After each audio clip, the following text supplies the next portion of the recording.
P T I والوں، آپ کے لیے آپ کے پسندیدہ سی ایم نے، جو آپ کا فخر، آپ کا غرور ہے، گنڈا نے کہا ہے کہ پی ٹی آئی کے ورکرز، پی ٹی آئی کے سپورٹرز انتہائی بد اخلاق، بدتمیز، بد تہذیب اور جاہل۔ یہ آپ کے سی ایم نے کہا ہے، میں نہیں کہہ رہا۔ اس کی ہر بات سے اختلاف کیا جا سکتا ہے، کیونکہ اس کے منہ میں کوئی کام کی بات آتی نہیں ہے، کوئی تمیز، تہذیب، اخلاقیات کی تو بات آتی نہیں ہے، بدتمیز آتی ہے۔ اس بات سے اختلاف نہیں کیا جا سکتا۔ پی ٹی آئی ہے جس سے تمام پولیٹیکل پارٹی نفرت کرتی ہیں، کیونکہ پی ٹی آئی کے جو لوگ ہیں وہ دوسروں کے لیڈرز کے اوپر کوئی بھی ایلیگیشن لگا دیتے ہیں، الزام لگاتے ہیں، پروف مانگو تو پروف نہیں ہوتے، بہت ہی فضول کہانی سنا دیتے ہیں۔ ایسی کہانی سناتے ہیں کہ پتہ نہیں کس جاہل نے ان کو ایسی کہانی سنائی ہے۔ اسی کے حوالے سے بھی، چاہے وہ نواز شریف ہو، زرداری ہو، مولانا فضل الرحمان صاحب ہوں، اے این پی والے ہوں، اسی پولیٹیکل پارٹی والے، تو ان کے بارے میں ایسی باتیں بتاتے ہیں۔ خود تھوڑی ریسرچ کر لو، اور ریسرچ نہیں بھی کرتے، انسان ہو، تھوڑا سوچ لو کہ ایسا پوسیبل ہو بھی سکتا ہے یا نہیں۔ انتہائی قسم کے عجیب سے الزام لگاتے ہیں، اور ان کی پارٹی کے جو لوگ ہیں، جب تک وہ پارٹی میں تو وہ ہیرو ہوتے ہیں، وہ ان کے سر کے تاج ہوتے ہیں۔ جس دن انہوں نے پارٹی چھوڑ دی تو ود ان اے سیکنڈ وہ اس کی ایسی کی تیسی کرنے میں، اس کی ماں، بہن، بیٹی، پورے خاندان، مطلب کسی کو نہیں چھوڑتے، ذرا سا بھی لحاظ نہیں رکھ۔ ہمارے ساتھ کھایا پیا ہے، ہمارے ساتھ بیٹھا ہے، ہمارے ساتھ جلسوں میں گیا ہے، ہمارے ساتھ بات چیت کی ہے، ذرا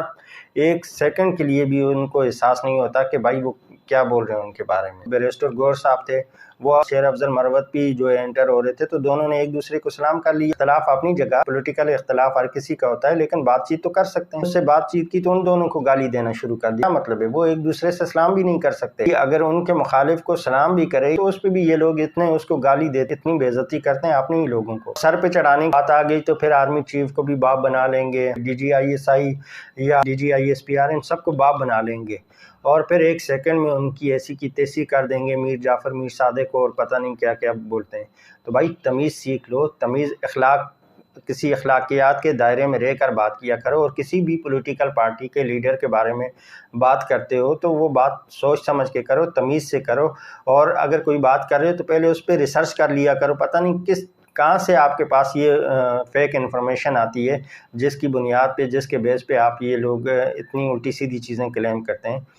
تو ایک تو ریسرچ کر لیا کرو، اور دوسری کسی پولیٹیکل پارٹی کے لیڈر کے بارے میں آپ کا اختلاف ہے تو وہ اختلاف رائے جو ہے تمیز کے دائرے میں بھی بیان ہو، آپ اپنے الفاظ کو تمیز کے دائرے میں بھی رہ کر بیان کر سکتے ہیں، اور مخالف پارٹی کے کسی بھی لیڈر کے حوالے سے کوئی بات تمیز، اخلاق کے دائرے میں رہ کے، جو بھی آپ کی اختلاف ہے، تو اختلاف رائے ہر بندے کا حق ہے، لیکن وہ تمیز، تہذیب، اخلاق کے دائرے میں بھی رہ کے کیا جا سکتا ہے۔